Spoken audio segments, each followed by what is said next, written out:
Welcome back, ladies and gentlemen, to the first panel discussion of this summit, titled Measuring CX During a Crisis, How to Reimagine Contactless Customer Experience in a Touch-Free World Post-COVID. And it's an honor and privilege to first introduce and welcome the members of this panel. Prachi Mohapatra, Chief Marketing Officer, FBB Future Group. Prashant Bindal, Chief Sales Officer, Lodha. Deepa Krishnan, Chief Marketing Officer, TATA Starbucks. Shantanu Garg, Global Head Consumer Insights and Customer Engagement, Customer Centricity Cell, Grasim, Aditya Birla. And Mohan Joshi, RVP Enterprise West, Salesforce. This panel will be chaired and moderated by Anaheeta Goenka, Chief Operating Officer, Lowe, Lintas. Anaheeta, over to you. Thanks, Ivan. Hi. Good afternoon, everybody. I hope everybody's safe listening in. And it's actually a pleasure to be doing this. And it's quite interesting when you think of the word contactless. And I think we've heard it more often than any contact we are making these days, with or without coffee in person, as Deepa would like for us to do. But I think it's interesting. It's the most demanded word. It's the most diverse word today. It's also the word that every consumer wants to hear and wants to interact with. But there's a very interesting dichotomy coming up with contactless, and a lot has been debated on it, and there is a lot of data behind it. But I think we have consumers who are at the most heightened senses they could ever be in the current environment. So it's interesting. We have consumers who are with their highest senses heightened, thanks to the pandemic. But at the same time, as marketeers and as people, we are moving to contactless. And contactless shuts down the trifecta of the senses. Very interesting. So heightened consumer sense, but moving to a system which seems to shut down a trifecta of senses.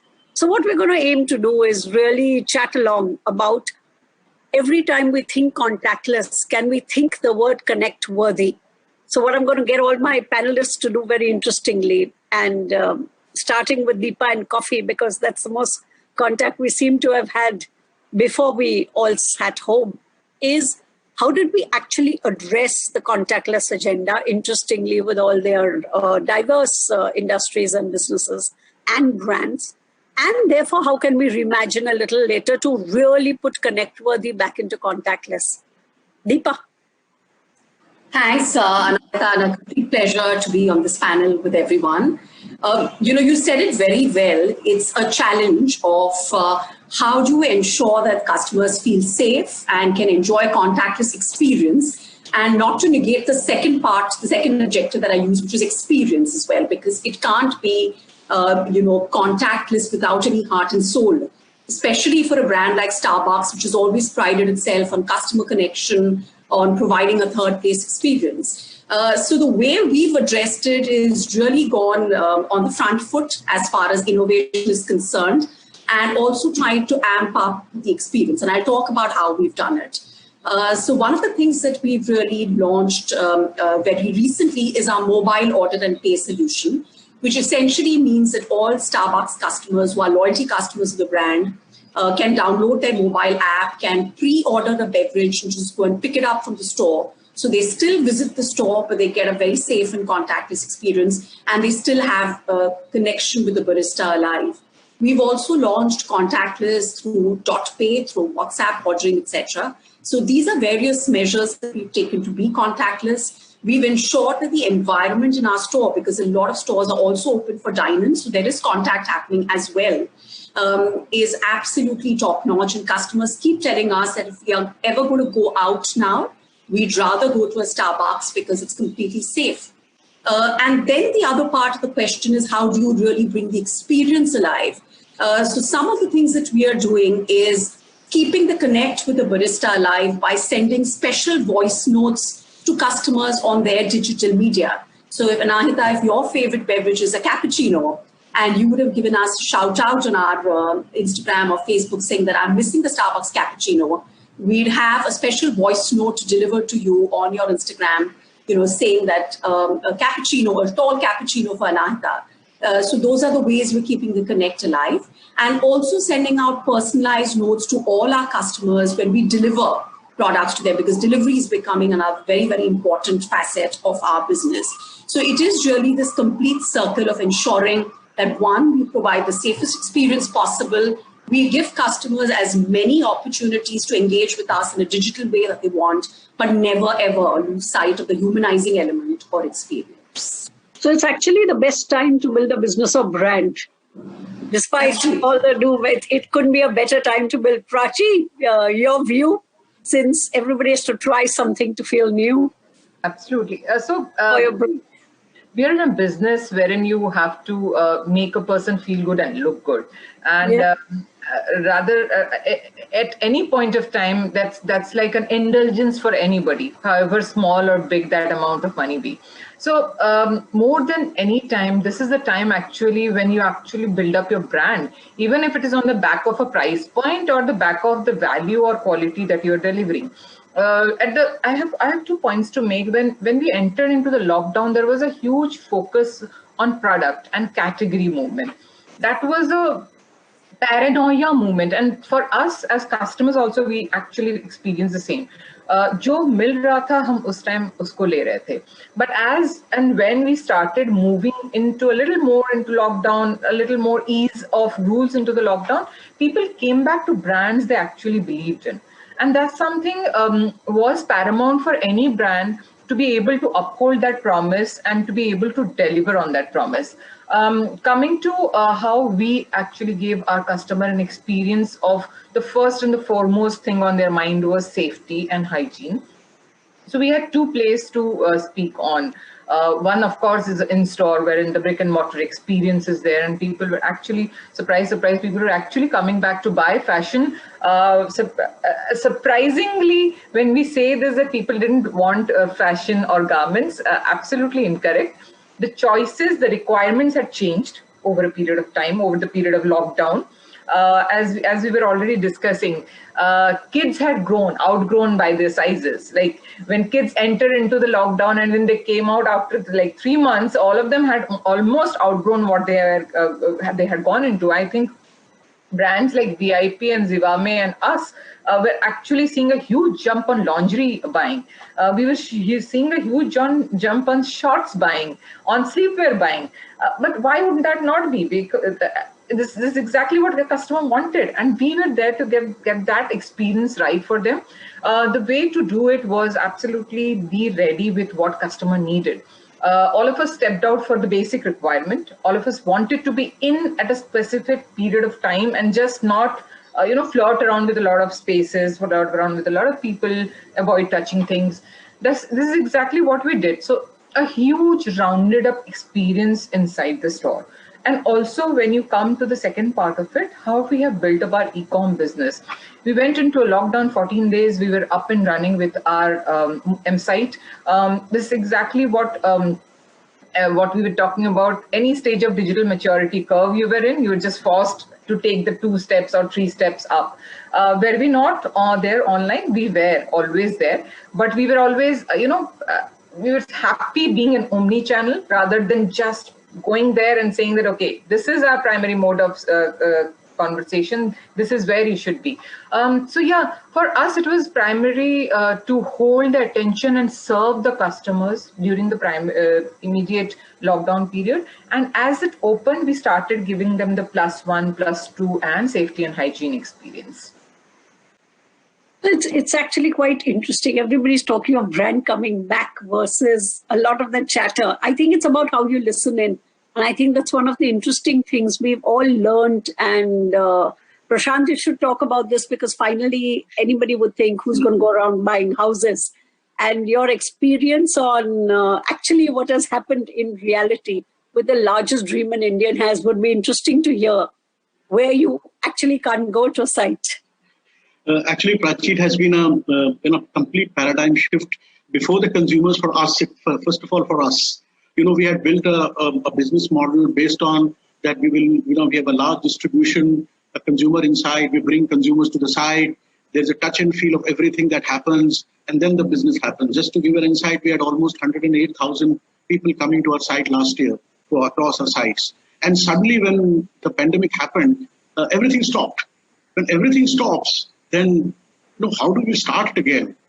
The whole purpose was that, so the rethink was that if the consumer cannot come to us, we will go to the consumer. And obviously the online business across the categories has zoomed over the, but we never thought that in housing, because it's one of the most important decisions in somebody's life. It entails quite an investment. And will it happen online? How will we connect with the consumers? What will they want for? What will they look at? It was starting from the scratch. And that is where we started it, slowly we started building what will we show to the consumer. First of all, connecting with the clients. Imagine in April and May, when it was at its peak, there were not many people willing to talk about buying a house. But again, the brand helped. The brand helped because they were willing to talk only to very, very few players where they believed that where they believed in the brand and the product. And the second aspect was the safety became very, very paramount. They started looking for, suddenly the paradigm shift happened in the consumer behavior where they started asking for whether the home is ready to move in. They said, we need a home. This is the most important demand for our family, for the safety of our family. And that is, I think, being a large player and a large brand helped us. And we were able to offer them a brand, a product which is well built, a product which is there to be seen. And when the Google Connect happened with the client and with the whole family, showcasing them the whole product, every feature of the product, it created an excitement that we had never believed it could happen in this industry. And seriously, last 3-4 months for us, it has been wonderful learning in terms of how the consumer behavior is evolved, how they are buying, what are they, in a buying behavior, in a house buying, there is a financer, there is a buyer, there is an influencer, who could be different people. How are they evolving? What kind of questions are they asking? And I think most of it has become contactless now. Everything happening through a Google Meet or a Zoom Connect. And this has, and for us, the first success came from the NRI market because they were anyway accustomed to this kind of a behavior. And from there, the momentum started because they were anyway involved in doing a contactless involvement in buying a house. And that gave us the confidence to engage with the Indian consumers. And once they understood the whole process, it has been, we never thought that Q2 of this year would be bigger than Q2 of last year. We had never ever dreamt. And this actually is going to happen. And the way it is evolving, the consumer behavior, the women, the role of women, subconsciously, we all know that nobody can buy a house until unless wife says yes. We all know that, subconsciously or subconsciously. But, when we're doing this connect, when they come to the site, the time given is much lower, much lesser. And the more dominant player gets the time. It's a very human behavior. But when you do it in a Zoom Connect and we have got enough time to explain, then there are these questions coming up from the influencer, which are very, very pertinent. Safety, what is there for the kids? The lady is the lord of the house. And what is there for me for the house? The amenities. What are the importance of these amenities? So the pricing has become not the dominant factor, which I think is the discussion, but I think it is not the dominant factor. It is the safety, the amenities, what is there for the kids. And I think that is one of the biggest reasons why the movement in the housing, at least for our brand, has been fairly significant. And it has been a great learning for us also. Actually, that's very interesting on how the houses we build are going to actually respond to this new world more so than anything else, because that's where we are going to live the most. Shantanu, at your end, consumer insights, and that's what you live and breathe. How is contactless really transformed at something like Grasim, which fundamentally, actually in any ways would have worked with a lot of contactless, but what we would call digital? Yeah, so Grasim actually had a very different approach to this whole process. I guess we use this time to reassess, reactualize ourselves to see what the consumer really wants. Because as you said, we were already being a B2B business, and that too into commodity space, we were relatively more contactless already. What changed altogether was the point of approaching to a customer to find that emotional connect we wanted to have for so long. And I guess this was the right time to have it. Being able to really connect with him and make him understand the real vulnerability that he's already exposed to basically make him realize that where and how Grasim is going to support him in the process ahead, because he was already going through the fear of uncertainty, lockdowns, and business being stopped. If you realize, actually, we are the most unglamorous product of a glamour industry, fiber, right? And the textile is one of the most hit markets, as Prachi on the panel would already say, right? So the point was, how do we really connect in this space? And what we did was we basically went back to the customer to self-organize him, and we were able to use the power of digital to give him an option to go on digital and create swatches, sampling, everything going digital. We actually were able to come up with a very agile portal recently, wherein all our partners, around 800 partners from across the country, were able to go online, not only broadcast and network what they were innovating at this time, but also give them a place to network and create an e-com model for them to really sustain in this case. At the back end, what we also did was a softer connect by doing multiple webinars, multiple communication channels by subject matter experts who were able to guide them through this process and alleviate them from that fear that they were settling in. I guess what has changed and what Grasim looks at it in this way is basically that how the organization is now more connected with its consumer. In fact, the great insight for us was that customers were not really looking for a big thing at that time, but rather they were looking how can the business really support them and sustain their business practice as a sense. And what our teams were able to do was to really prioritize that none of our customers go under a lockdown due to the, should I say, shortage of material. And that was highly appreciated. And to a surprise, our consumer satisfaction scores, rather than going down, have jumped up, because customers are now realizing the genuine effort being put by the business, and they're able to see it beyond the filters of the preconceived notions of necessities. I believe that fake, or should I say false notions of necessities have shed away. What I believe is now people are really seeing and realizing the real need of what they really want at this time and what is really needed to survive in this pandemic. And I guess this is going to change the way the business works in future as well. Actually, it's very interesting. Mohan, you must talk, because your business is and your brand is actually at the crux of connecting everything together. And since we're all going digital, I think one of the things that strikes me is actually we will have more data on consumers, because we are going to all operate with digital points and first-party data of our own than we've ever had before. It would be a challenge to get somebody on an app. Today, somebody is getting on quite quickly on all digital modes. So, Mohan, could you talk a little about this? Because if it's the best time to listen in, I think, with the richness of consumer data that we'll have for this experience. Very true. Thank you, Prachi. Thank you, Anna, for giving me this opportunity on this enriching panel.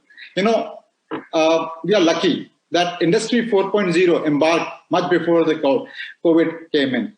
Without digital, it would have been really challenging to handle this, right?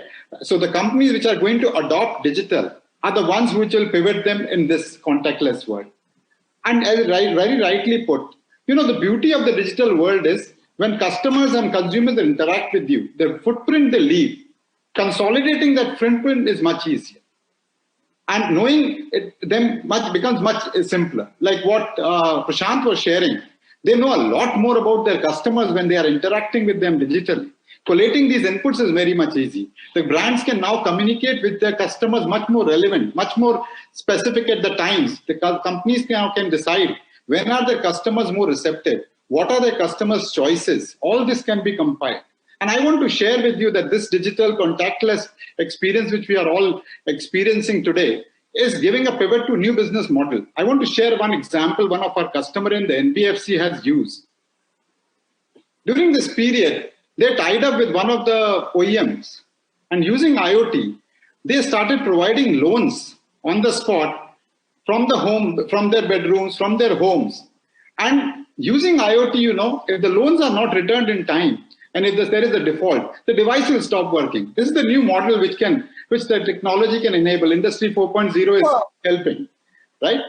One of our partners, Deloitte, joined hands with us, and we created a digital accelerator for Orissa government. You know, they called it Converge Health Connect for crisis response. This helped government to ask citizens to input their data on the health and the travel history. This allowed the Orissa government to find out which are the infected areas, which are the infected people, and take an appropriate response. So is it the world of digital where the data starts coming on, you're knowing about the customer, you're using that information, can really pivot many new possibilities for all of us. So it's interesting if we all have to think of, we are actually all, interestingly, getting an opportunity to reimagine our business with nobody asking us why we want to do it. It could be a better time to do everything we wanted to do, but actually had to go through many layers of checking or have many stress checks, as I call it. Here's a time which is fabulous for us to reimagine what we want to imagine.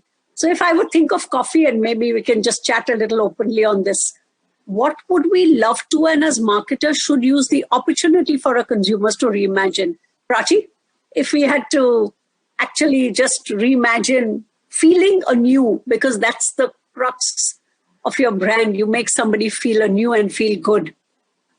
We should just openly chat on what we would love to reimagine and should push with the tech available to us. Yeah, so I mean, there are so many opportunities. This could not be a better time, as you put it, to actually do an application of tech. Mohan here has been so aptly putting it out, saying that what could they do? And this was far more faster, far more seamless at any point of time.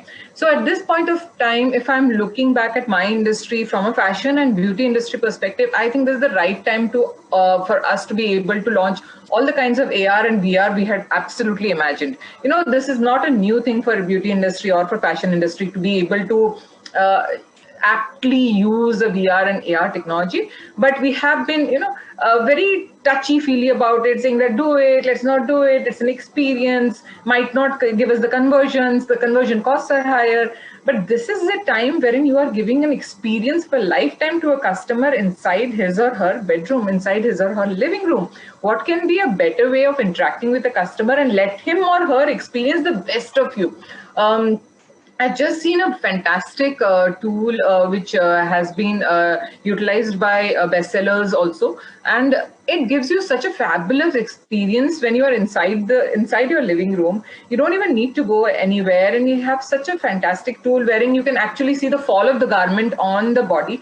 All you need to just do is to put in your height and your measurements. That's it, and you can see the fall of the garment. You can see how exactly you will look. That's the personalization. That's what I want. And that's not limited to a in-house experience only. When you're walking into a store, after things eases up a little bit, you like to have the maximum experience within a limited period of time and have also the contactless experience. So think of something imagine a situation when you're standing inside the store and actually looking into a mirror, and you're able to actually touch, feel, and figure out the number of five number of garments on you, how it will look like, and actually look at how a shade of lipstick should look on you. What's a better way to actually make a purchase? And these technologies are going to be must-haves for us rather than good-to-haves. So this is the time to actually jumpstart on these kind of technologies. Yeah, it's actually, we should massify it. If it earlier was an experiment, it will become the norm. Because people still want to, I think, consume more. Yeah. We are all creatures of consumption, but we just have to adjust to the way we'd offer it. Deepa, what would you do with coffee? We can't still sit in a Starbucks, and we joked while we were waiting on how we wish we could have our digital coffee while we were waiting for this channel. Please. How are we going to sit in? Please visit the Starbucks stores and have coffee physically. Don't just make it digital.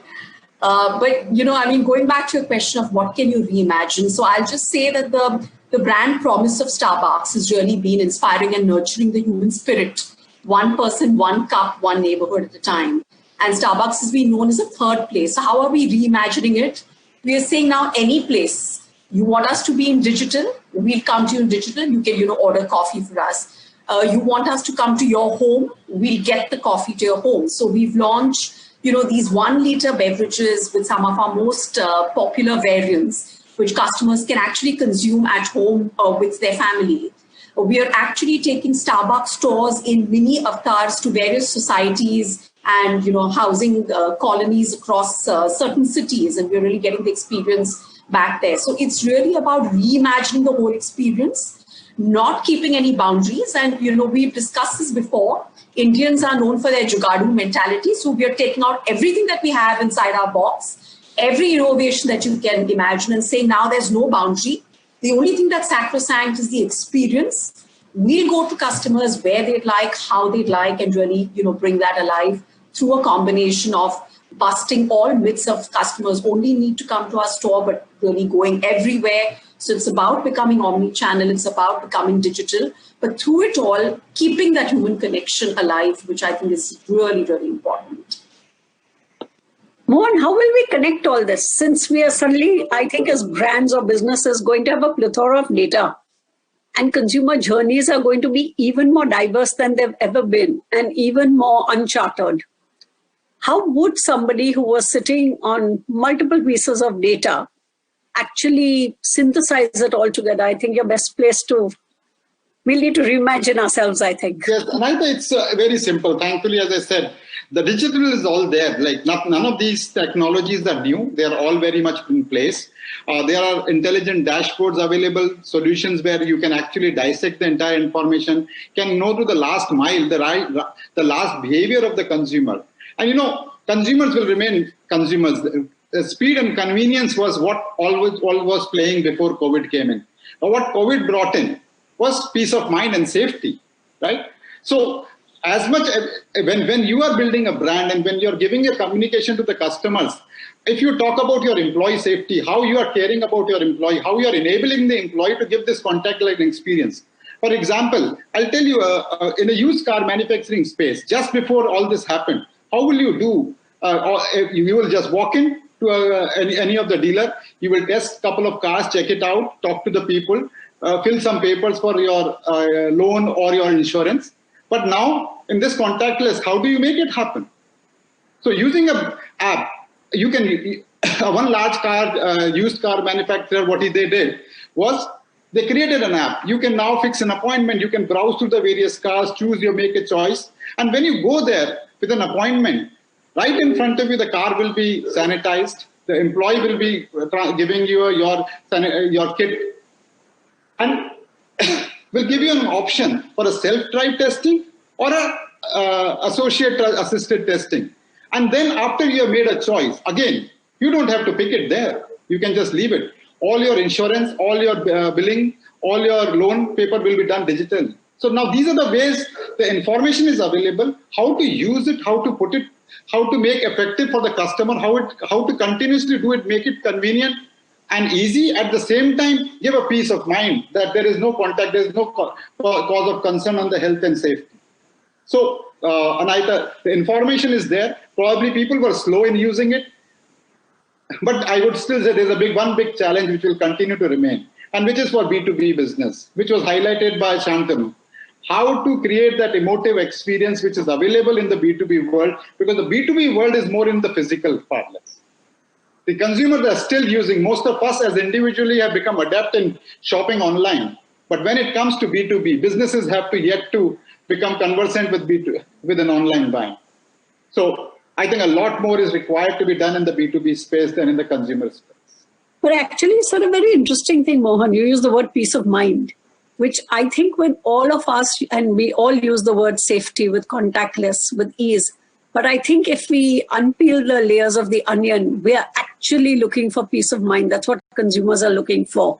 They're not really. Safety is the benefit, but what they're looking for is peace of mind. So maybe as we develop our consumer journeys or develop the way we do experience, I think if we keep connect-worthy, peace of mind, these kind of things at the back of what we try and reimagine, I think we'll actually have sterling experiences. And Prashant, to your point of a home is the ultimate thing somebody buys. And if your business has managed to reimagine that, okay, which was such a physical thing, I think it's interesting. And when we were all chatting earlier, it's quite interesting. I think we have to all become management trainees, and we talked about this. It's interesting. I think we have to all just unlock listening and learning all over again. If we all have that frame of mind, with what we have, I think it's a crisis we should never allow to go to waste. It isn't going to waste. We are becoming more nimble, more agile. Agile has taken on a new meaning in this world. But I do think that being connect-worthy would actually be something that we should all think and go back and as we reimagine. And questions, if there are any, would be open, Ivan. I think we've sort of covered quite a bit. It was really stimulating, and I think it was a real great mix of people from something as simple as, and when we were chatting, we said, oh, we are all connected in some way or the other, from the coffee we have to the clothes to the home.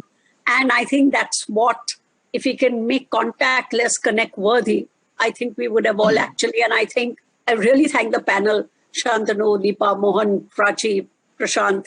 It's been really interesting and diverse, and I hope it was for everybody who listened in. Thank you. Thank you. Thank you. Thank you very much. Thank you, everybody. And stay safe. Thank you. It definitely was, Anaheeta, the quick, sharp, but very, very effective insights that each of you tabled, Deepa, Prachi, Prashant, Shantanu, and Mohan, were very, very interesting takeaways for me, and I'm sure for all the members of the audience. And Anaheeta, you did a fantastic job of moderating this panel. Thank you, ladies and gentlemen. My pleasure. Thanks, Ivan. Thank you, everybody.